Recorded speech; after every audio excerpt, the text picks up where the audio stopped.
Assalamu alaikum, chers frères et sœurs. Le peuple maudit de Israël. Une phrase qui semble résonner avec un mystère profond, une notion qui pourrait dérouter ou susciter la curiosité. Pourquoi parler de malédiction, alors que l'histoire d'Israël est généralement associée à celle d'un peuple élu par Dieu? Pourtant, au fil des siècles, des textes anciens aux événements historiques récents, l'idée que le peuple d'Israël aurait pu être maudit a traversé les cultures, les religions et les esprits. Il est crucial de comprendre que ce sujet va bien au-delà des simples récits bibliques. Il s'ancre dans une histoire complexe, où la théologie, les prophéties et les malheurs historiques sont intimement liés. Cette notion de malédiction trouve son écho dans les croyances populaires, mais aussi dans des interprétations religieuses et culturelles, parfois mal comprises. Pourquoi ce sujet mérite-t-il notre attention aujourd'hui? Parce que ce n'est pas simplement un concept historique, mais une idée qui a façonné la perception mondiale d'un peuple tout au long des âges. Pour bien saisir la portée de cette notion, il est indispensable de remonter aux sources historiques et religieuses, de comprendre le contexte dans lequel ces croyances ont émergé, et de démêler les faits des mythes. Le terme de peuple maudit a souvent été utilisé dans divers contextes pour parler du peuple d'Israël, mais que signifie-t-il réellement? Dans la Bible, en particulier dans l'Ancien Testament, les relations entre le peuple hébreu et Dieu sont parfois marquées par des promesses de bénédiction, mais aussi des avertissements de malédiction en cas de désobéissance. Dans le livre du Deutéronome, par exemple, Dieu promet des bénédictions à Israël s'ils obéissent à ses commandements, mais il y a également des malédictions redoutables s'ils s'en écartent. Parmi ces malédictions, on trouve des prophéties qui parlent d'exil, de souffrance et de dispersion à travers le monde. Ces passages ont alimenté des siècles d'interprétations théologiques, renforçant l'idée que certaines périodes de souffrance du peuple juif pourraient être vues comme des châtiments divins. Au-delà de la Bible, l'histoire du peuple d'Israël, marquée par les conquêtes, les destructions, l'exil et les persécutions, a renforcé cette image d'un peuple qui porte un poids historique lourd. Depuis la destruction du premier et du second temple de Jérusalem, en passant par les diasporas forcées, jusqu'aux tragédies plus récentes comme la Shoah, beaucoup ont vu dans ces événements des échos de ces anciennes malédictions bibliques. Mais ces interprétations ne sont pas uniquement religieuses. Elles se sont parfois transformées en idéologie politique et sociale. La perception négative et les stéréotypes autour du peuple juif au cours de l'histoire ont souvent renforcé cette idée de malédiction, parfois utilisée pour justifier des discriminations et des persécutions. La notion de peuple maudit a ainsi été instrumentalisée à travers les siècles. Avant de commencer cette vidéo, n'oubliez pas de liker cette vidéo, car cela nous donne beaucoup de force pour continuer à partager du contenu bénéfique. Et je vous invite à vous abonner à notre chaîne et d'activer la cloche de notification pour rester informé de nos prochaines publications sur la foi islamique. Merci et bonne vidéo. L'objectif de cette vidéo est d'analyser et de comprendre cette idée complexe et souvent mal interprétée de peuple maudit. Quelles en sont les racines historiques, religieuses et sociales? Comment a-t-elle évolué au fil du temps et pourquoi est-elle encore parfois utilisée pour expliquer des événements tragiques dans l'histoire du peuple juif? Alors, restez avec moi jusqu'à la fin pour découvrir cela. Si vous avez des questions ou des commentaires en cours de route, n'hésitez pas à les laisser en bas. J'apprécie beaucoup vos retours. Allons-y. Au cours de cette vidéo, nous allons explorer les textes religieux qui évoquent cette malédiction, en particulier la Bible et d'autres écrits anciens. Revisiter les grandes étapes de l'histoire d'Israël, de l'époque biblique jusqu'à nos jours, pour comprendre comment ces événements ont pu renforcer cette idée dans les esprits. Discuter des interprétations théologiques de ces malédictions et comment elles ont été perçues par différentes religions et cultures à travers le monde. Démystifier cette notion en explorant les aspects symboliques et les récupérations idéologiques qui ont façonné cette image négative. Cette exploration vous permettra de comprendre les tenants et aboutissants de cette idée profondément enracinée dans l'histoire de l'humanité. Il est important de ne pas se laisser emporter par des idées simplistes, mais de creuser la profondeur de ce concept pour en dégager des vérités historiques et spirituelles. Origine d'Israël. L'histoire du peuple israélite débute avec les récits bibliques de la Genèse, où Dieu promet à Abraham, un patriarche hébreu, qu'il deviendra le père d'une grande nation. Cette promesse divine est le point de départ de la formation du peuple d'Israël. Selon la tradition, Abraham, Isaac, son fils, et Jacob, son petit-fils, sont les ancêtres directs de ce peuple, souvent appelés les patriarches. Jacob, après avoir lutté avec un ange, reçoit de Dieu un nouveau nom, Israël, et ses descendants sont appelés les Israélites. Le livre de l'Exode raconte l'histoire de la libération du peuple hébreu de l'esclavage en Égypte sous la direction de Moïse. C'est un moment fondamental dans l'histoire d'Israël, où Dieu scelle une alliance avec les Israélites au mont Sinaï. Dieu y remet les 10 commandements à Moïse, posant ainsi les bases des lois morales et religieuses qui guideront le peuple élu. Cette alliance est une promesse de protection divine en échange de l'obéissance aux lois de Dieu. À partir de là, Israël se constitue progressivement en nation, après la conquête de la terre promise sous Josué. Cette période est marquée par des hauts et des bas, alors que les Israélites tentent de rester fidèles à leur alliance avec Dieu. Toutefois, au fil des siècles, leur histoire est ponctuée d'infidélités religieuses, de guerres et de conquêtes par d'autres puissances, ce qui engendrera l'accomplissement de certaines prophéties de malédiction. Les prophéties et les malédictions. Dans l'Ancien Testament, en particulier dans le Deutéronome, Dieu fait à Israël des promesses de bénédiction conditionnelles à leur fidélité, mais également des avertissements de malédiction en cas de désobéissance. Le chapitre 28 du Deutéronome est l'un des textes clés qui évoque les conséquences potentielles de l'infidélité. Dieu promet prospérité et paix si le peuple respecte ses commandements, mais des malédictions terribles en cas de rébellion. Les malédictions incluent des catastrophes naturelles, des défaites militaires, des maladies, et finalement, l'exil et la dispersion parmi les nations étrangères. Parmi les prophètes qui ont développé cette idée de malédiction, Ézéchiel et Jérémie sont 2 figures centrales. Ézéchiel, actif pendant l'exil babylonien, insiste sur le lien entre l'exil du peuple et leur transgression. Il prophétise que la destruction de Jérusalem et l'exil sont des punitions divines pour l'injustice sociale, l'idolâtrie et l'infidélité religieuse du peuple. Toutefois, il apporte aussi un message d'espoir.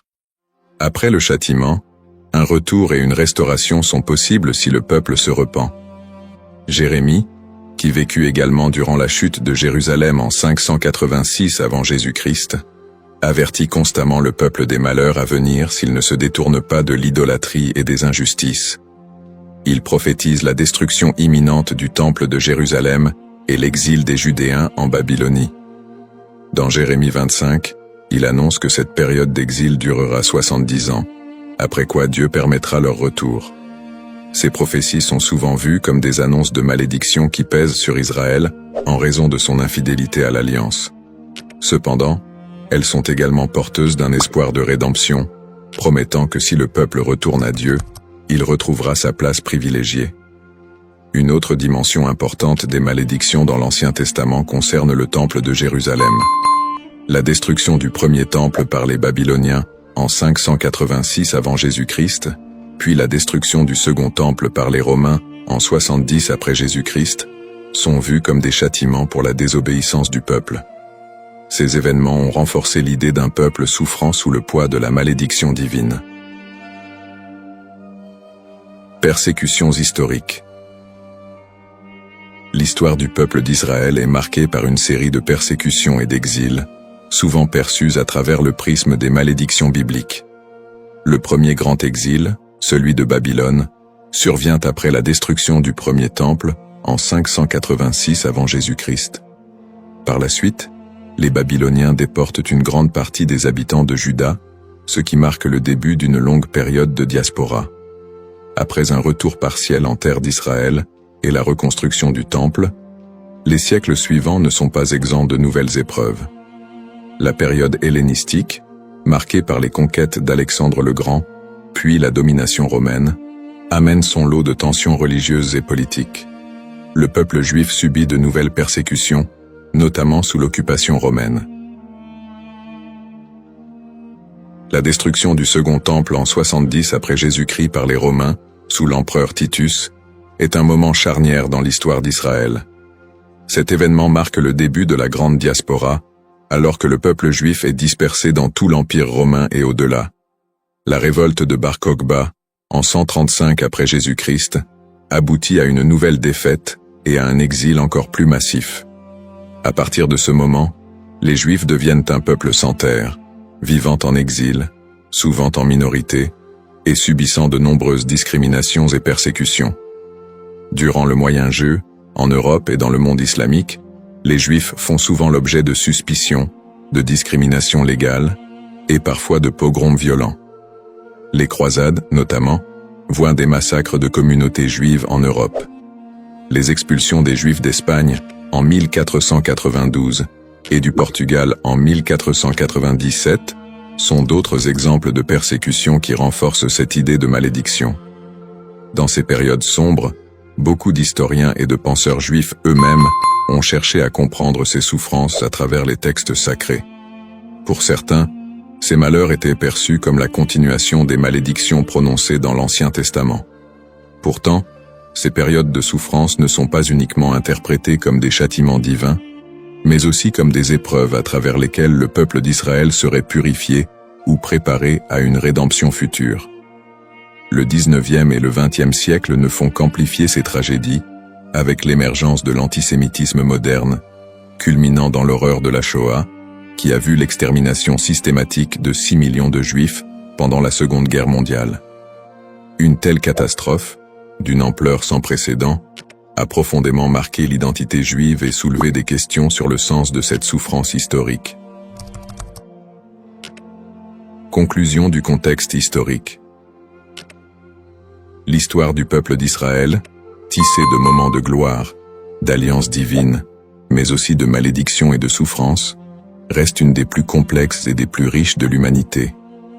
Les prophéties bibliques de malédiction, les exils répétés, les destructions de lieux sacrés et les persécutions à travers les siècles ont façonné la perception du peuple juif, tant de leur propre point de vue que de celui des autres nations.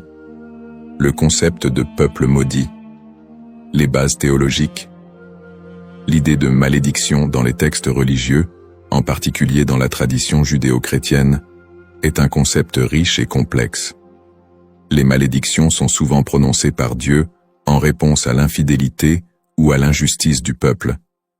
Dans la Bible, notamment dans le livre du Deutéronome, Dieu promet des bénédictions à Israël pour leur obéissance, mais aussi des malédictions en cas de désobéissance. Ces malédictions incluent des souffrances, des exils et d'autres calamités, illustrant le caractère conditionnel de l'alliance entre Dieu et son peuple. La distinction entre malédiction divine et humaine est essentielle. Les malédictions divines, souvent exprimées par des prophètes, sont vues comme des conséquences directes de l'action humaine contre les commandements divins. En revanche, les malédictions humaines peuvent découler de superstitions, de croyances populaires ou d'anathèmes lancés par des individus ou des groupes en réponse à des actes perçus comme immoraux. Cette différence met en lumière le rôle de la responsabilité humaine dans la réception de ces malédictions. Les prophètes, tels qu'Ézéchiel et Jérémie, jouent un rôle crucial dans la communication de ces malédictions. Leur message souligne que ces châtiments ne sont pas simplement des expressions de colère divine, mais des appels à la repentance et à la restauration. Ce cadre théologique souligne que les malédictions ne sont pas définitives et que le retour à la foi peut conduire à des bénédictions renouvelées. Malédiction et mythe. La notion de malédiction attachée au peuple d'Israël a donné lieu à de nombreuses interprétations populaires et mythes au cours des siècles. Dans les traditions chrétiennes et islamiques, des récits sur le peuple juif ont souvent été associés à des idées de punition divine. Ces interprétations, parfois teintées d'hostilité, ont conduit à la propagation de stéréotypes négatifs. Historiquement, des récits de malédiction ont été utilisés pour justifier des persécutions contre les Juifs. Par exemple, l'idée que le peuple juif a été maudit en raison de la crucifixion de Jésus a été utilisée pour alimenter l'antisémitisme. Ces interprétations ont pris racine dans des contextes sociopolitiques où le peuple juif était perçu comme un bouc émissaire lors de périodes de crise ou de bouleversements sociaux. La manière dont ces malédictions ont été comprises et transmises à travers les siècles a également façonné les perceptions collectives du peuple juif. Les récits de souffrance et de malédiction ont souvent été amalgamés dans la culture populaire, créant un imaginaire collectif qui persiste jusqu'à aujourd'hui. Cette dynamique entre malédiction et mythe a ainsi contribué à la stigmatisation du peuple juif à travers l'histoire. Analyse moderne. Dans le contexte moderne, le concept de peuple maudit a pris des formes variées et a été réinterprété sous différents angles. L'antisémitisme historique, qui a trouvé ses racines dans ces idées de malédiction, demeure une réalité dans de nombreuses sociétés. Les stéréotypes associés à la malédiction continuent d'alimenter des préjugés, parfois de manière insidieuse, dans le discours contemporain. Cependant, avec l'essor des mouvements de droits civiques et des études critiques sur l'antisémitisme, il y a eu une tentative de déconstruire cette notion de malédiction. Des intellectuels et des théologiens contemporains cherchent à recontextualiser les récits bibliques en mettant en avant le message de rédemption et de justice qui les sous-tend. L'idée que les souffrances du peuple juif sont uniquement le résultat de la malédiction divine est de plus en plus contestée, au profit d'une approche qui valorise la résilience et l'identité culturelle du peuple juif. De plus, dans le cadre des dialogues interreligieux, il est crucial de dépasser les interprétations qui associent la souffrance à une malédiction éternelle. Les traditions religieuses sont de plus en plus appelées à collaborer pour combattre les préjugés et promouvoir la compréhension mutuelle. Dans ce contexte, le concept de malédiction est réévalué, non pas comme une fatalité, mais comme une occasion de réflexion sur les injustices sociales et historiques. En somme, le concept de peuple maudit est profondément ancré dans l'histoire religieuse et culturelle. Il invite à une réflexion sur la manière dont les textes sacrés et les croyances ont été interprétés à travers les âges, souvent avec des conséquences tragiques. L'exploration de ce thème permet non seulement de mieux comprendre les défis historiques du peuple juif, mais aussi de s'engager dans un dialogue constructif sur les identités et les histoires partagées dans le monde contemporain. La diaspora et les épreuves du peuple juif vit en diaspora. La diaspora juive, qui a débuté avec l'exil babylonien au VIe siècle avant J.C., a été marquée par une série de défis sans précédent. Une fois dispersé à travers le monde, le peuple juif a dû naviguer dans des environnements souvent hostiles. Les communautés juives ont fait face à des persécutions, à des migrations forcées et à la ghettoisation, qui ont toutes contribué à forger leur identité collective. Dans de nombreux pays, les Juifs étaient considérés comme des étrangers, souvent sujets à la méfiance et à la stigmatisation. Dans l'Europe médiévale, par exemple, ils étaient fréquemment accusés de diverses calamités, comme la peste noire, et ont été victimes de violences antisémites. Les Juifs étaient souvent contraints de vivre dans des quartiers séparés, appelés ghettos, où leur liberté était limitée. Cette ghettoisation a servi à isoler les communautés juives, créant un environnement d'exclusion qui a renforcé les stéréotypes négatifs. Les migrations forcées ont également eu un impact considérable sur la vie juive en diaspora. Des expulsions massives, comme celle des Juifs d'Espagne en 1492, ont conduit à une dispersion rapide vers des régions comme l'Empire ottoman, le nord de l'Afrique et plus tard les Amériques. Ces déplacements ont souvent été motivés par des conditions de vie insupportables et des menaces physiques, mais ils ont également permis aux Juifs de préserver et d'adapter leur culture dans de nouveaux contextes. Malgré ces défis, les communautés juives ont réussi à maintenir leurs traditions et à s'adapter aux réalités locales. Elles ont développé des réseaux de solidarité, créant des institutions éducatives et religieuses pour assurer la transmission de leur héritage culturel et spirituel. Cette résilience face à l'adversité est une caractéristique marquante de l'expérience juive en diaspora. Les pogroms et l'Holocauste. Les pogroms, qui ont commencé en Europe à partir du IXe siècle, illustrent la violence persistante à laquelle les Juifs ont été confrontés. Ces émeutes violentes, souvent encouragées par des autorités locales, ont mené à des massacres, à des pillages et à des destructions de synagogues. Un des pogroms les plus connus est celui de Kitchinev en 1903, qui a entraîné la mort de dizaines de Juifs et laissé des centaines d'autres blessés. Le XXe siècle a vu la tragédie de l'Holocauste, un génocide qui a coûté la vie à 6 millions de Juifs pendant la Seconde Guerre mondiale. Les nazis ont systématiquement exterminé les Juifs européens, mettant en place des camps de concentration et d'extermination. Malgré ces persécutions violentes, de nombreuses histoires de survie émergent, mettant en lumière le courage et la détermination du peuple juif. Des groupes de résistance, des réseaux de sauvetage et des actes de bravoure individuels témoignent de la volonté de maintenir l'humanité et la dignité face à l'inhumanité. L'Holocauste a laissé une empreinte indélébile sur la mémoire collective juive.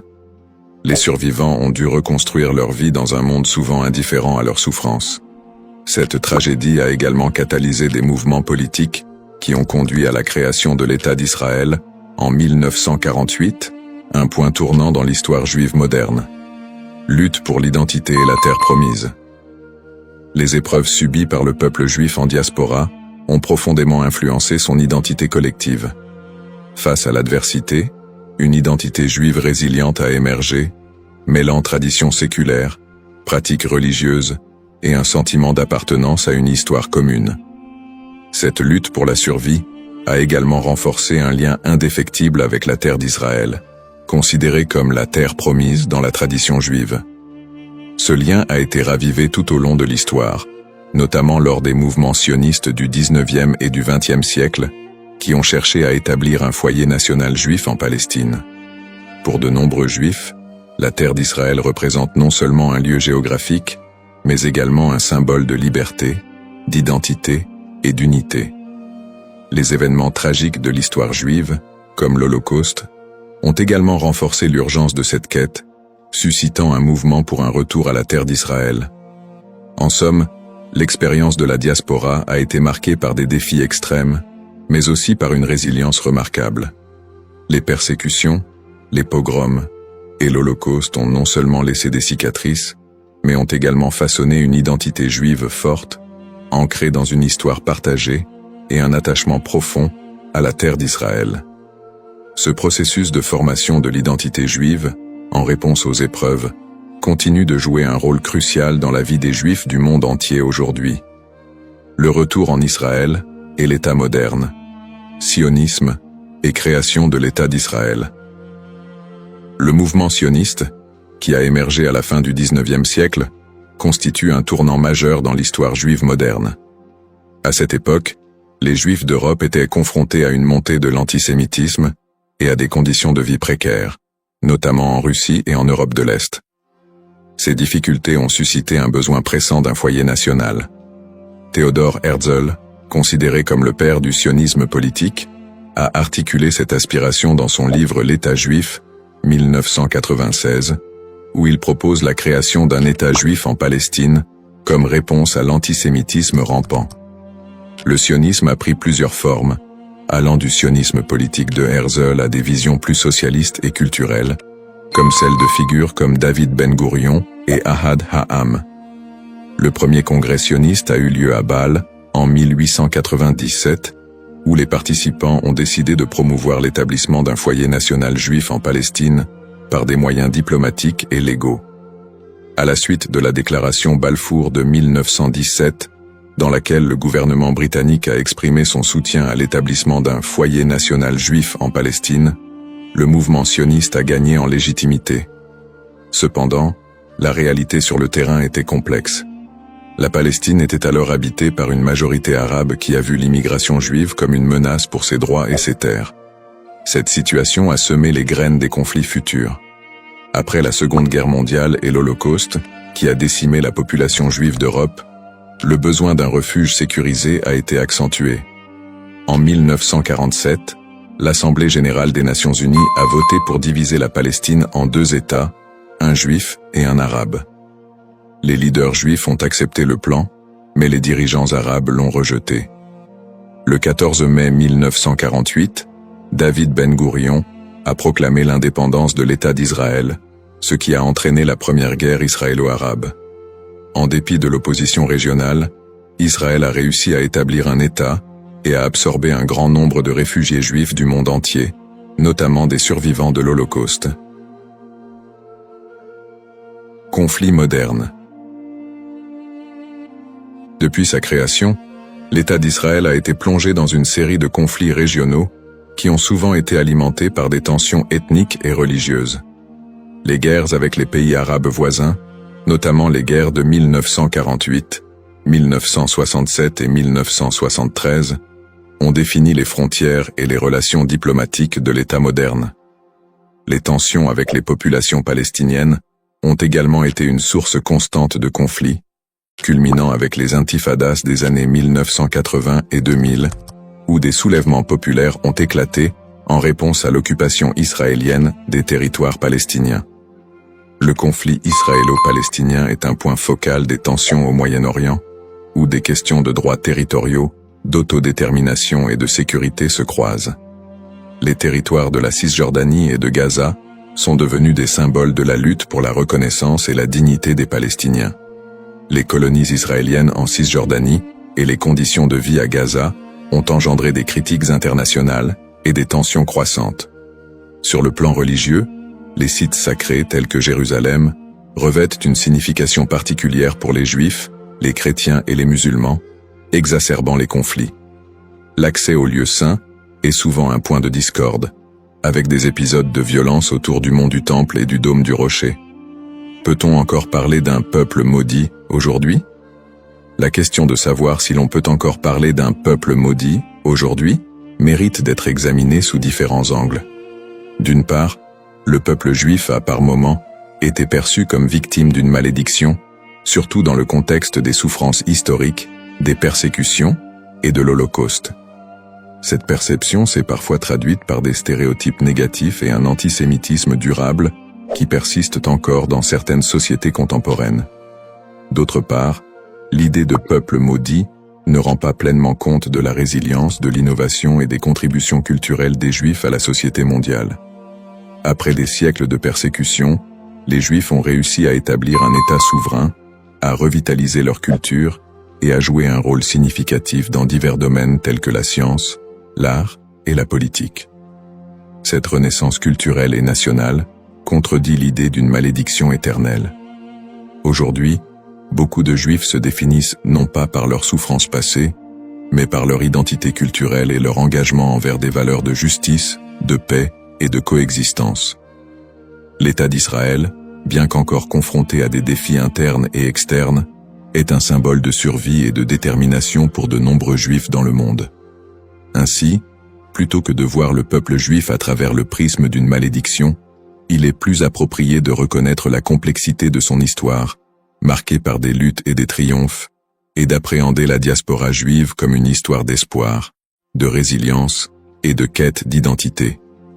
Dans cette exploration du thème du peuple maudit d'Israël, nous avons retracé l'histoire complexe des Juifs, de leurs origines dans l'Antiquité à leur établissement moderne en tant qu'État souverain. Nous avons examiné le contexte historique et religieux, en soulignant les épreuves de la diaspora, les persécutions et les tragédies comme les pogroms et l'Holocauste. En analysant le concept de malédiction, nous avons également vu comment il a été utilisé pour justifier des stéréotypes et des violences à l'encontre des Juifs au fil des siècles. Nous avons ensuite discuté du mouvement sioniste qui a mené à la création de l'État d'Israël en 1948, ainsi que des conflits régionaux qui en ont découlé, notamment avec les populations palestiniennes. Ces tensions, alimentées par des enjeux historiques, ethniques et religieux, continuent de façonner la réalité actuelle du pays. En réfléchissant à l'évolution du terme « maudit », il est crucial de reconnaître qu'il a souvent été employé de manière péjorative pour désigner le peuple juif et justifier des injustices. Cependant, au fil du temps, cette notion a été déconstruite. De nos jours, parler de peuple maudit ne rend plus compte de la diversité et de la résilience des communautés juives. Au contraire, il est essentiel de voir le peuple juif comme porteur d'une riche culture, d'une identité dynamique et d'une volonté indéfectible de vivre et de prospérer, malgré les défis historiques. Pour conclure, j'invite chacun d'entre vous à approfondir ce sujet fascinant et complexe. Prenez le temps d'explorer les multiples facettes de l'histoire juive, d'écouter des voix variées et de réévaluer vos propres perceptions sur le peuple juif et son héritage. En favorisant la compréhension et l'empathie, nous pouvons tous contribuer à un dialogue constructif qui transcende les stéréotypes et promeut la paix et la coexistence. Le parcours historique du peuple juif est une leçon pour tous sur la résilience, l'identité et la quête de justice. Assalamu alaikum wa rahmatullahi wa barakatuh, chers frères et sœurs. Bienvenue sur notre chaîne, Parole d'Allah. Aujourd'hui, nous plongeons dans l'un des moments les plus spirituels de l'année, le mois de Ramadan. Ce mois béni, où les portes du paradis s'ouvrent et celles de l'enfer se ferment, est un moment de purification de l'âme et de rapprochement avec notre Créateur. Le Ramadan est une période durant laquelle notre lien avec Allah se renforce par la prière, le jeûne et surtout l'invocation, doua. Chaque prière et chaque doua prononcée en ce mois possède une force et une bénédiction particulière. Dans cette vidéo, nous allons explorer un doua spécifique, puissant et significatif que vous pouvez réciter pendant ce mois sacré. Nous verrons comment cette invocation peut transformer nos vies et nous rapprocher davantage de la miséricorde d'Allah. Avant de commencer cette vidéo, n'oubliez pas de liker cette vidéo, car cela nous donne beaucoup de force pour continuer à partager du contenu bénéfique. Et je vous invite à vous abonner à notre chaîne et d'activer la cloche de notification pour rester informé de nos prochaines publications sur la foi islamique. Partagez-la avec vos proches et laissez un commentaire pour me dire ce que vous en pensez. Merci et bonne vidéo. L'importance du doua dans le mois de Ramadan. Le mois de Ramadan est une période inégalée dans l'année où Allah accorde une miséricorde et une bénédiction infinie à ceux qui s'y consacrent pleinement. Parmi les plus grandes bénédictions de ce mois figure l'importance du doua. En effet, le prophète Muhammad, paix et bénédiction sur lui, a dit « Il y a 3 personnes dont l'invocation n'est jamais rejetée. Celui qui jeûne jusqu'à ce qu'il rompe son jeûne, le juste dirigeant, et celui qui fait doua pour son frère en son absence. » Tirmidhi. Ce hadith montre clairement que pendant le Ramadan, les invocations sont particulièrement efficaces et puissantes. Le mois de Ramadan est un moment unique où les portes du ciel sont largement ouvertes et où Allah écoute plus attentivement les prières de ses serviteurs. C'est un mois de pardon et de miséricorde, une occasion en or pour demander à Allah ce que l'on désire, que ce soit la purification de l'âme, la guérison ou la bénédiction dans nos vies. Le prophète Muhammad, paix et bénédiction sur lui, nous a également enseigné que, quand le Ramadan commence, les portes du paradis s'ouvrent, les portes de l'enfer se ferment et les démons sont enchaînés. Sahih al-Bukhari.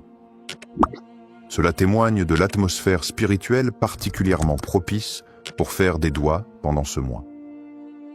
Le mois de Ramadan est aussi l'occasion de vivre des événements spirituels d'une importance capitale, notamment la nuit du destin, Laylat al-Qadr.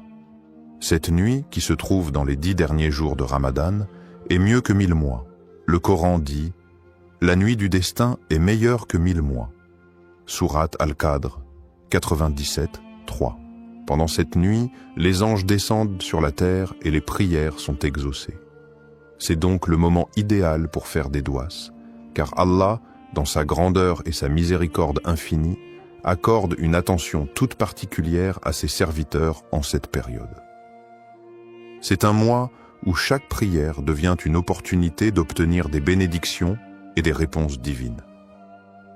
Le doua est un acte d'humilité et de soumission totale à Allah, et pendant le mois de Ramadan, cet acte est particulièrement favorisé.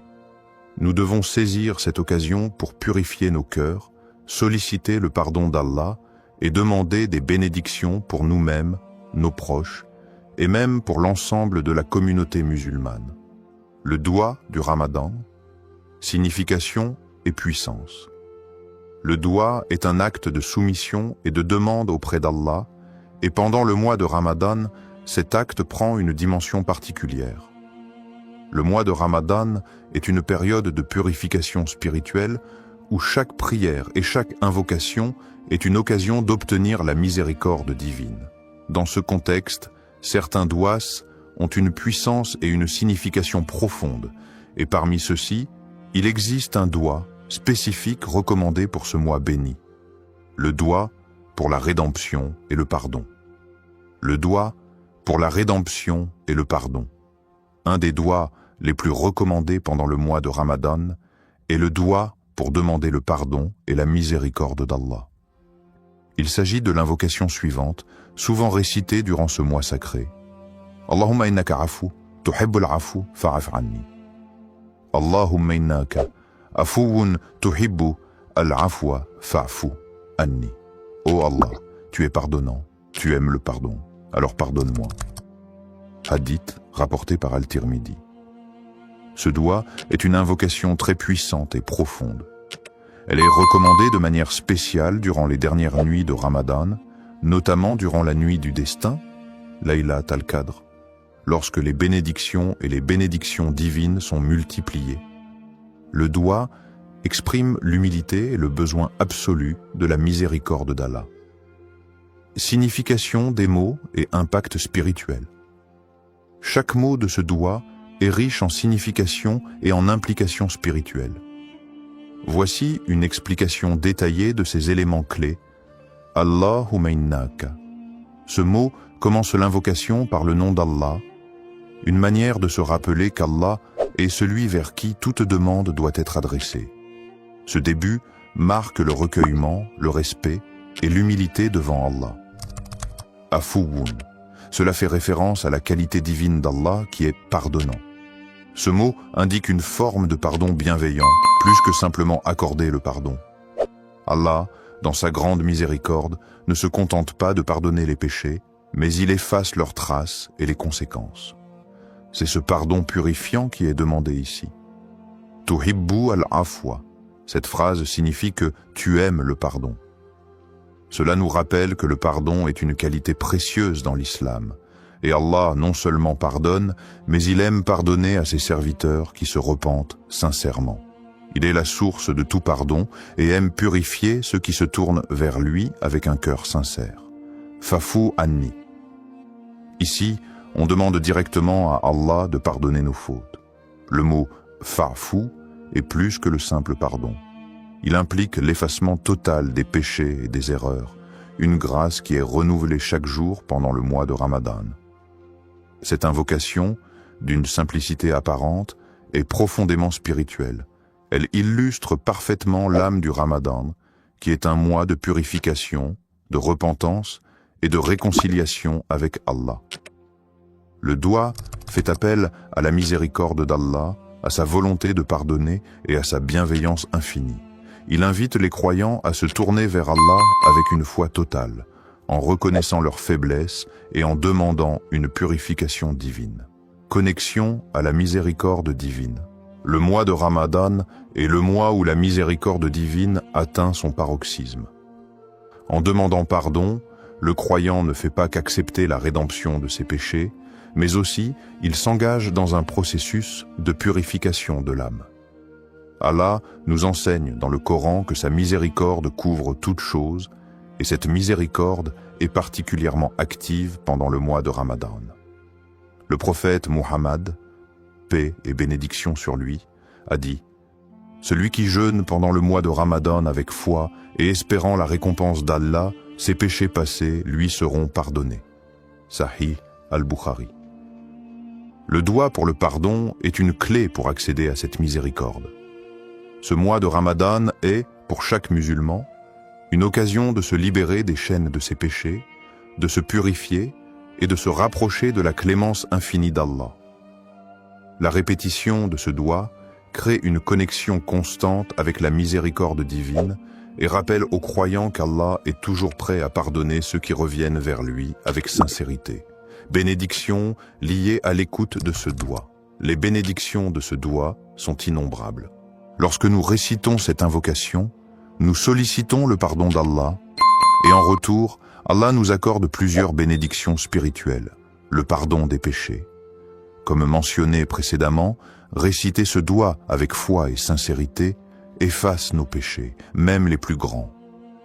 La purification du cœur, la miséricorde divine, demandée dans cette invocation, purifie le cœur du croyant, enlevant l'orgueil, la colère et la rancune. La proximité d'Allah. En demandant pardon à Allah, nous établissons un lien plus intime avec lui. Le doigt nous rappelle que nous sommes toujours dépendants de sa miséricorde et que notre relation avec lui est celle d'un serviteur humble. Les bénédictions dans la vie. Le pardon d'Allah pendant le Ramadan se traduit également par des bénédictions dans notre vie quotidienne.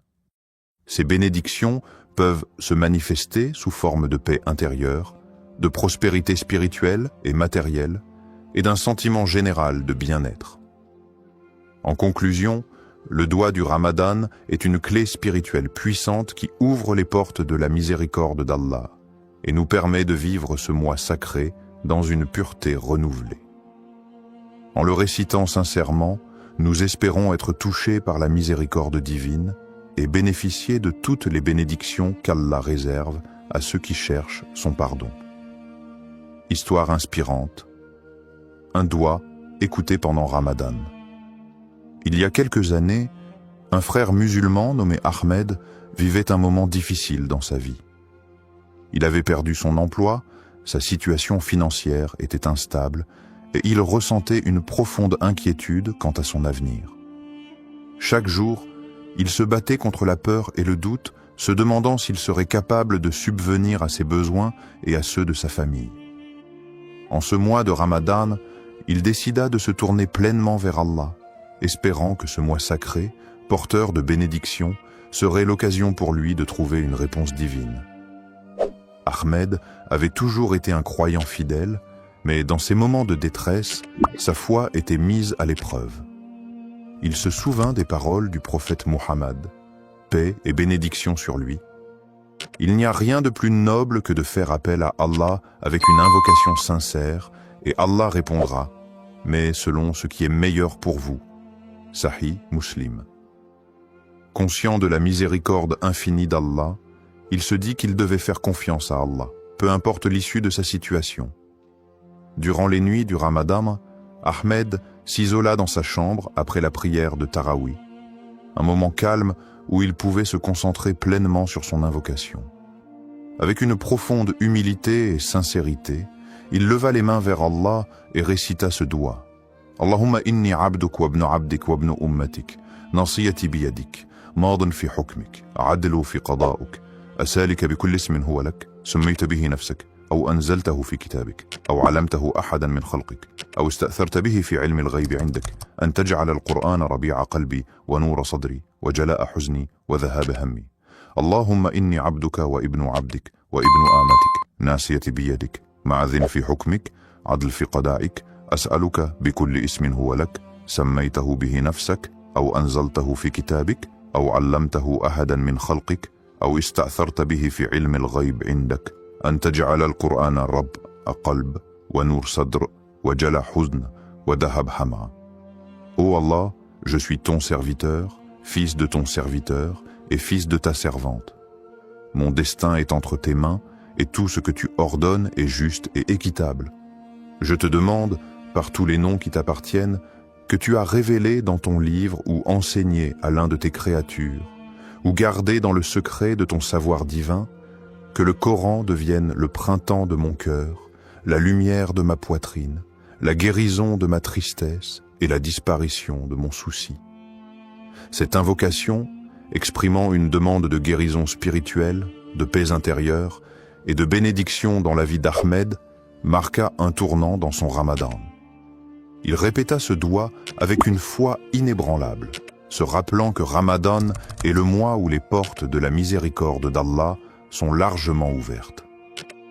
Chaque mot de l'invocation résonnait profondément dans son cœur, et il ressentait une connexion spéciale avec Allah pendant ces moments de solitude.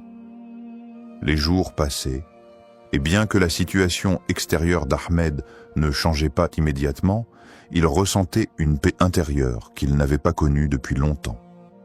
Il continuait à faire des douas, mais ce sentiment de tranquillité le guidait dans ses prières et ses supplications. Un soir, après une prière de Tarawih particulièrement émotive, il reçut un appel inattendu. C'était un ancien collègue qui lui proposait une opportunité de travail, une offre bien plus avantageuse que celle qu'il avait perdue. Non seulement cette offre répondait à ses besoins matériels, mais elle offrait également une chance de croître et de se rapprocher de ses valeurs spirituelles. Cela lui rappela instantanément le hadith du prophète Muhammad, paix et bénédiction sur lui. Quand Allah aime un serviteur, il l'éprouve. Sahih al-Bukhari. Il se rendit compte que cet emploi n'était pas simplement une solution à ses soucis, mais aussi une forme de réponse divine à ses supplications. Au-delà de l'aspect matériel, Ahmed ressentait dans son cœur une profonde gratitude envers Allah. Il se rappela que, bien que sa demande n'ait pas été exaucée immédiatement dans la forme qu'il avait anticipée, la réponse de Dieu était parfaite. Allah avait agi selon ce qui était le meilleur pour lui, non seulement en lui offrant une réponse à ses besoins, mais aussi en renforçant sa foi, en lui enseignant la patience et en lui montrant que la miséricorde divine se manifeste de manière subtile et inouïe. Cette expérience marqua un tournant spirituel dans la vie d'Ahmed. Il comprit que chaque doua, même si la réponse n'est pas immédiate ou n'est pas conforme à nos attentes, est écoutée par Allah. Parfois, la réponse vient sous une forme différente de ce que nous imaginons, mais elle est toujours en accord avec ce qui est le mieux pour nous. Ce Ramadan, il apprit à se remettre complètement entre les mains d'Allah, à faire confiance à son plan, et à voir chaque épreuve comme une occasion d'approfondir sa foi. L'histoire d'Ahmed nous rappelle que chaque doua, pendant Ramadan, est un acte de foi, une forme de soumission à Allah. Parfois, les bénédictions ne sont pas visibles tout de suite, mais elles sont toujours présentes, enveloppées dans la sagesse et la miséricorde d'Allah.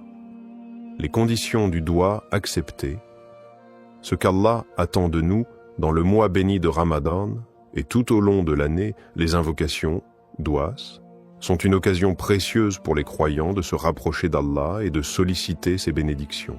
Toutefois, pour que notre doua soit accepté, il y a des conditions que nous devons remplir, des comportements que nous devons adopter.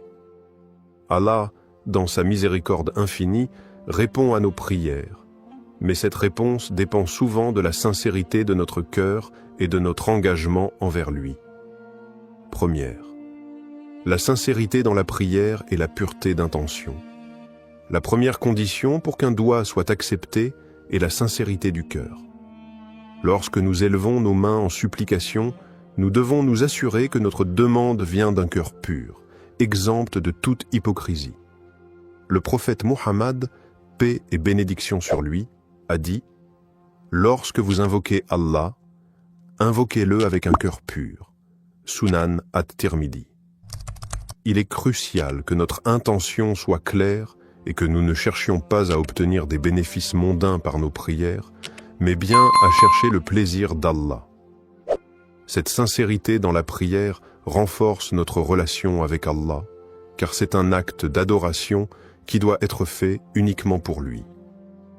2. Le rôle du tawakkul, la confiance en Allah, et la persévérance dans les invocations. Une autre condition essentielle pour que nos douas soient acceptés est le tawakkul, c'est-à-dire la confiance totale en Allah après avoir fait tous les efforts nécessaires. Il est important de se rappeler que, même si nous faisons des supplications, cela ne signifie pas que la réponse viendra instantanément ou selon nos attentes. Le tawakkul nous enseigne que nous devons faire confiance à la sagesse divine d'Allah, sachant qu'il sait ce qui est le mieux pour nous, même lorsque nous ne comprenons pas immédiatement le sens de sa réponse. Le prophète, paix et bénédiction sur lui, a aussi dit « Ne vous lassez pas d'invoquer Allah, car parfois la réponse arrive plus tard qu'on ne le désire, et Allah connaît le meilleur moment pour exaucer votre prière. » Sahih al-Bukhari. La persévérance dans les invocations est donc essentielle. Ne pas perdre espoir dans les moments de difficulté est une marque de foi profonde. Troisième, l'humilité, l'adoration et la patience dans la réponse de Dieu. L'humilité est également un élément crucial pour l'acceptation de notre dua. En élevant nos mains vers Allah, nous devons nous rappeler que nous sommes de simples serviteurs devant le Créateur, pleins de faiblesses et de manques. C'est avec humilité que nous demandons à Allah de répondre à nos besoins. L'adoration sincère d'Allah et le fait de se soumettre pleinement à sa volonté sont des moyens pour que nos invocations soient exaucées. De plus, il faut être patient face à la réponse d'Allah, qu'elle soit immédiate ou non. Parfois, la réponse divine peut ne pas arriver dans la forme que nous attendions, ou elle peut être retardée pour des raisons que nous ne comprenons pas.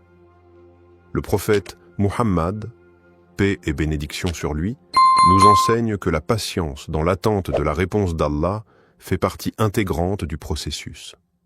Allah nous dit dans le Coran, « Et ton Seigneur dit, invoquez-moi, je vous répondrai. » Sourate Ghafir 40-60. Mais cette réponse peut arriver de manière différente, sous forme de bénédiction, de protection ou de tests qui renforcent notre foi. En conclusion, pour qu'un doua soit accepté, nous devons répondre à ces conditions essentielles, la sincérité de l'intention, la confiance totale en Allah, tawakkul, la persévérance dans les invocations, l'humilité dans notre supplication et la patience face à la réponse de Dieu. En agissant selon ces principes, nous cultivons une relation spirituelle profonde avec notre Créateur, et nos doigts sont davantage susceptibles d'être exaucés. Mais au-delà de l'exaucement immédiat, nous devons toujours garder à l'esprit que chaque réponse d'Allah est parfaite et qu'elle vient dans le meilleur des moments et selon sa sagesse infinie. Le doua comme moyen de purification spirituelle. Le mois de Ramadan n'est pas seulement une période de jeûne et d'abstinence, mais également un moment sacré de purification spirituelle. C'est une occasion unique pour les croyants de se rapprocher d'Allah, de purifier leur âme et de renforcer leur foi. Parmi les moyens les plus puissants pour accomplir cette purification, il y a le doua ou l'invocation. Le doua pendant Ramadan ne sert pas seulement à demander de l'aide ou des bénédictions, mais il joue un rôle essentiel dans le processus de purification du cœur et de l'âme. Premier, le doua comme outil de purification du cœur. Lorsqu'un croyant fait un doua, il se tourne vers Allah avec sincérité et humilité, cherchant sa miséricorde et son pardon. Cet acte d'invocation permet de purifier le cœur en le débarrassant de tout orgueil, de tout mal et de toute négativité. Le prophète Muhammad, paix et bénédiction sur lui, a dit « Il n'y a rien de plus purifiant pour le cœur que de se rappeler d'Allah. » Sahih Muslim. Ainsi, chaque doua est une occasion de purifier son cœur en se souvenant constamment de la grandeur et de la miséricorde d'Allah. Le doua permet également de renforcer la relation intime avec Allah. En invoquant Allah, on reconnaît sa dépendance totale envers lui, ce qui éveille un sentiment profond de soumission et de gratitude. Ce processus aide à purifier le cœur des distractions mondaines et à focaliser notre attention sur ce qui est véritablement important dans la vie, l'adoration d'Allah. 2. L'aspect de repentance et d'auto-amélioration pendant le Ramadan. Le mois de Ramadan est le mois de la purification spirituelle par excellence. C'est un moment où les portes du pardon sont largement ouvertes et où chaque croyant a l'opportunité de se purifier par la repentance, tauba, et de demander pardon à Allah pour ses péchés passés. Le doua joue un rôle clé dans ce processus de repentance. En demandant pardon avec sincérité, le croyant se purifie de ses fautes et rétablit une connexion plus forte avec Allah. Le prophète Muhammad, paix et bénédiction sur lui, a dit « Quiconque demande pardon pendant le Ramadan, Allah lui pardonne. » Sunan al-Tirmidhi. Cette promesse divine est un rappel puissant de la miséricorde d'Allah. Lors de nos invocations, il est important de nous repentir sincèrement de nos péchés et de demander à Allah de purifier notre cœur et notre âme. Le doua devient ainsi un acte de purification, non seulement de nos actions passées, mais aussi un moyen d'améliorer notre caractère et d'aller vers une version meilleure de nous-mêmes. Troisième, le doigt comme moyen de purification spirituelle profonde. Le doigt n'est pas seulement une demande d'aide, mais il est aussi une méthode pour nous purifier en tant qu'individus. C'est une manière d'implorer Allah de nous guider sur le droit chemin, d'effacer les imperfections de notre âme et de nous accorder la paix intérieure. Chaque invocation nous aide à nous détacher des préoccupations matérielles et à renforcer notre connexion avec Allah. Le Coran nous rappelle l'importance de la purification du cœur et de l'âme, notamment dans le verset suivant. Le jour où ni les biens ni les enfants ne profiteront, sauf celui qui viendra à Allah avec un cœur pur. Sourate Ash-Shu'ara, 26, 88 à 89. Ce verset souligne la nécessité d'avoir un cœur purifié pour mériter la proximité d'Allah et sa récompense. C'est dans le doua que le croyant trouve un moyen puissant de purifier son âme et de se préparer pour l'au-delà. Quatrième, la purification par l'humilité et la sincérité. Un autre aspect du doua pendant Ramadan est l'humilité qu'il induit. En levant les mains vers Allah et en lui demandant ce dont nous avons besoin, nous reconnaissons notre faiblesse et notre dépendance totale envers lui. Cette humilité est un moyen puissant de purifier notre cœur, car elle nous libère de l'orgueil et du sentiment d'autosuffisance qui peut parfois entraver notre spiritualité. Le prophète, paix et bénédiction sur lui, a dit « Celui qui est humble pour Allah, Allah l'élèvera. » Sahih Muslim. En étant sincères et humbles dans notre invocation, nous permettons à Allah de purifier notre cœur et de nous élever spirituellement. Le doigt devient ainsi une forme d'adoration en soi, un acte de soumission à Allah qui nettoie l'âme et éveille une conscience spirituelle plus profonde. C'est à travers cette pratique régulière que nous pouvons espérer purifier nos intentions, notre cœur, et nous rapprocher davantage de notre Créateur. Conclusion, le doigt, pendant le mois de Ramadan, n'est pas simplement un acte de demande, mais une forme de purification spirituelle qui nous aide à nettoyer notre cœur, à nous repentir et à nous améliorer spirituellement. En nous tournant vers Allah avec sincérité, humilité et foi, nous pouvons purifier nos âmes des péchés et des distractions du monde.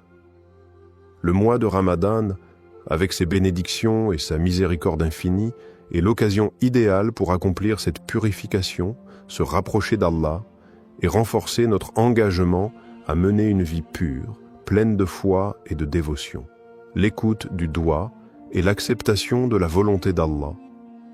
Lorsqu'un croyant fait un doigt, il se soumet à la volonté divine et attend la réponse d'Allah avec foi et confiance.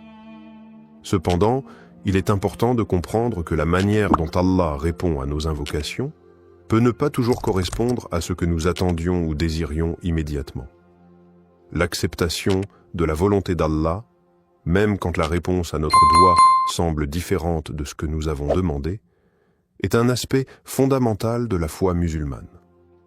Cela relève de la conviction profonde que tout ce qu'Allah fait est pour notre bien, même si nous ne comprenons pas toujours les raisons de sa réponse.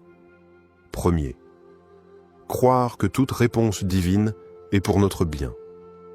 Le prophète Muhammad, paix et bénédiction sur lui, a dit « Il se peut que vous détestiez quelque chose alors qu'Allah a placé un grand bien dans cela. » Sourate Al-Baqarah 216. Cette parole nous enseigne que même lorsque la réponse d'Allah semble être un refus ou un retard dans notre demande, cela peut être en réalité un bien pour nous. Allah, dans sa sagesse infinie, connaît ce qui est meilleur pour nous et parfois ce que nous demandons ne correspond pas à ce que nous avons réellement besoin. Il est aussi essentiel de comprendre que la réponse d'Allah peut se manifester de différentes manières, soit par l'exaucement direct de notre demande, soit par un retard dans la réponse pour tester notre patience et notre foi, ou encore en nous épargnant un mal que nous ne voyons pas. Le prophète Muhammad, paix et bénédiction sur lui, a dit « aucun de vos souhaits n'est perdu, il y a toujours une réponse, soit immédiate, soit différée, soit le mal est éloigné de vous. Cette acceptation de la volonté divine est ce qui nous permet de maintenir une relation de confiance et de soumission envers notre Créateur. Deuxième, l'adab du doigt, faire une invocation avec la bonne manière. Il est essentiel d'adopter la bonne manière, adab, lorsqu'on fait un doigt. Cela inclut plusieurs aspects. Faire preuve de sincérité, se tourner vers Allah avec humilité et respecter les moments propices pour invoquer, tels que les heures de la nuit, le vendredi ou pendant le mois de Ramadan. Le prophète, paix et bénédiction sur lui, a recommandé de commencer chaque doigt par des louanges pour Allah et des prières sur le prophète, puis de présenter notre demande avec dévouement et foi. La patience est également une partie essentielle de l'adab du doigt. Ne pas être pressé de recevoir une réponse immédiate et accepter que la réponse d'Allah arrive au moment qu'il a jugé bon est une forme de respect envers la sagesse divine. Il est aussi important de ne pas abandonner la prière, même si la réponse semble tarder. Le prophète, paix et bénédiction sur lui, a dit « L'invocation d'un croyant est toujours exaucée, tant qu'il ne se lasse pas et ne dit pas « J'ai prié, mais je n'ai pas eu de réponse ». Sahih Muslim. Troisième, la patience et la gratitude envers Allah. L'un des principes les plus profonds lorsqu'il s'agit d'écouter et d'accepter le doigt, c'est de développer la patience, sabre. Lorsque la réponse d'Allah tarde ou diffère de ce que nous attendions, il est crucial de faire preuve de patience et de ne pas perdre espoir. La patience, en attendant la réponse d'Allah, est une forme d'adoration en soi, et c'est par cette patience que nous prouvons notre foi et notre soumission totale à sa volonté. La gratitude, shukr, envers Allah, que la réponse soit positive ou différente de ce que nous espérions, est également essentielle. Remercier Allah pour toutes les bénédictions, même celles que nous ne comprenons pas immédiatement, nous aide à renforcer notre foi et à accepter la réponse divine avec un cœur apaisé. Le Coran nous rappelle « Et lorsque ton Seigneur t'a proclamé, appelez-moi, je vous répondrai. » Sourate Ghafir 40-60. Même si la réponse semble différer, cette promesse est un gage de l'écoute constante d'Allah et la patience dans l'attente devient une source de purification spirituelle. Conclusion. Le doigt est un moyen puissant de se rapprocher d'Allah, mais il exige également une profonde acceptation de la volonté divine. Croire que chaque réponse d'Allah, qu'elle soit immédiate ou non, et pour notre bien, est fondamentale dans notre pratique. L'adab du doigt et l'importance de la patience et de la gratitude envers Allah nous aident à renforcer notre relation avec lui et à accepter sa sagesse infinie dans nos vies. Dans tout ce que nous demandons, il est crucial de nous rappeler qu'Allah nous accorde ce que nous désirons ou non, sa sagesse et sa miséricorde sont infiniment plus grandes que nos souhaits et nos attentes. Comment intégrer ce doigt dans ta vie quotidienne pendant Ramadan? Le mois de Ramadan est un moment privilégié pour se rapprocher d'Allah, purifier son âme et renforcer sa foi. L'intégration du doigt dans notre routine quotidienne pendant ce mois sacré peut transformer notre expérience spirituelle. Voici quelques conseils pratiques pour faire de ce doigt une partie intégrante de ta vie de croyant tout au long de Ramadan. Premier, répétez le doigt pendant les prières obligatoires, salat. Les prières quotidiennes, salat, sont l'occasion idéale pour inclure ce doigt dans ton rituel spirituel. Après chaque prière obligatoire, prends un moment pour réciter le doigt en le répétant avec sincérité. Cela te permettra de renforcer ta connexion avec Allah à travers une prière structurée, tout en ayant l'opportunité de méditer sur chaque mot du doigt. Le mois de Ramadan, avec ses moments de tranquillité et de concentration spirituelle, est une période où tes prières peuvent être plus profondes et plus significatives. Ne limite pas ce doigt à des moments précis. Chaque salat est une occasion de répéter cet appel à la miséricorde divine. Plus tu répètes le doigt avec dévotion, plus tu t'imprègnes de ses significations profondes. 2. Intégrer le doigt dans tes moments de recueillement. Outre les prières obligatoires, les moments de recueillement tels que le tahajjud, prière de la nuit, le duha, prière du matin, ou même la période du fajr, avant l'aube, sont des occasions parfaites pour formuler ce doigt. Pendant ces moments de tranquillité, où l'esprit est plus apaisé, tu peux te concentrer pleinement sur les paroles que tu prononces et les émotions qu'elles suscitent. Ces moments de solitude avec Allah permettent de formuler des invocations sincères et réfléchies. Pendant Ramadan, profite de ces instants pour faire du doigt une pratique régulière et utilise chaque prière pour renforcer ton lien avec Allah. Le doigt pendant le tahajjud, en particulier, est une supplication qui est souvent exaucée, car ce moment est un des plus propices pour obtenir la miséricorde divine. 3. Méditer sur les significations profondes du doigt. Il est important de ne pas simplement réciter le doigt mécaniquement, mais de méditer sur les mots et leur signification. Lorsque tu récites ce doigt, prends le temps de réfléchir sur chaque phrase. Quel impact spirituel a chaque mot? Comment cela résonne-t-il avec ta situation personnelle, tes luttes, tes espoirs et tes désirs spirituels?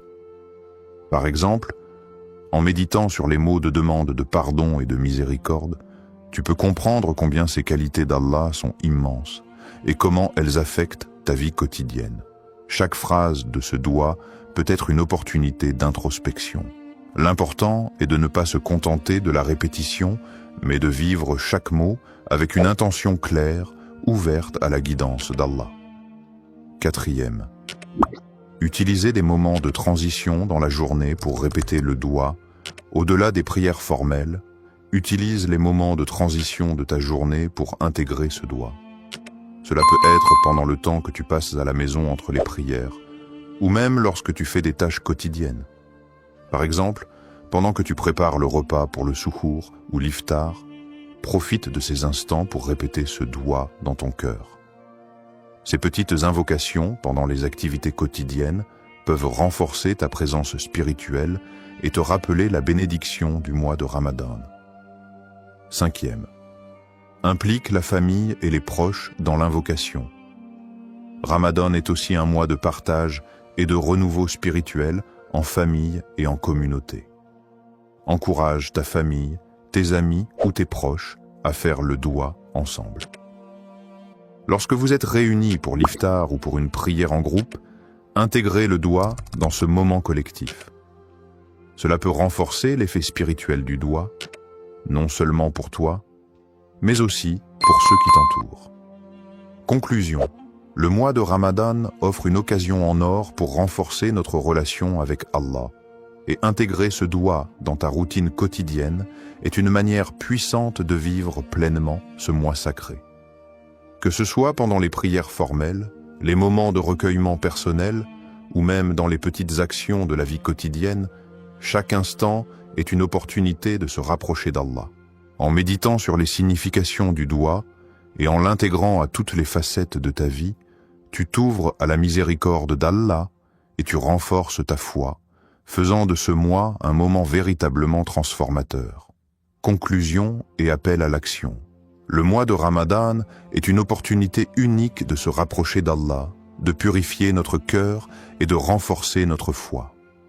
Le doigt que nous avons exploré aujourd'hui est un moyen puissant d'attirer la miséricorde divine et de recevoir les bénédictions qu'Allah nous accorde généreusement pendant ce mois sacré. Je t'encourage à inclure ce doigt dans ta vie quotidienne pendant Ramadan, à le réciter avec sincérité et concentration, et à méditer sur ses significations profondes. Fais de ce doigt une partie intégrante de tes prières et de tes moments de recueillement. Que ce mois sacré soit une occasion de purification et de renouvellement spirituel. Si cette vidéo t'a inspiré, partage-la avec tes proches, ta famille et tes amis. Invite-les à intégrer ce doigt dans leur vie aussi, pour que nous puissions tous bénéficier de la miséricorde infinie d'Allah. N'oublie pas que, même lorsque nous ne voyons pas immédiatement les résultats, Allah est toujours proche de nous et sa réponse est toujours pour notre bien. Pendant ce mois béni, confie-toi à Allah, persévère dans tes invocations et sois assuré que sa miséricorde englobe tout. Que cette période de Ramadan soit remplie de lumière, de paix et de bénédiction pour toi et tes proches.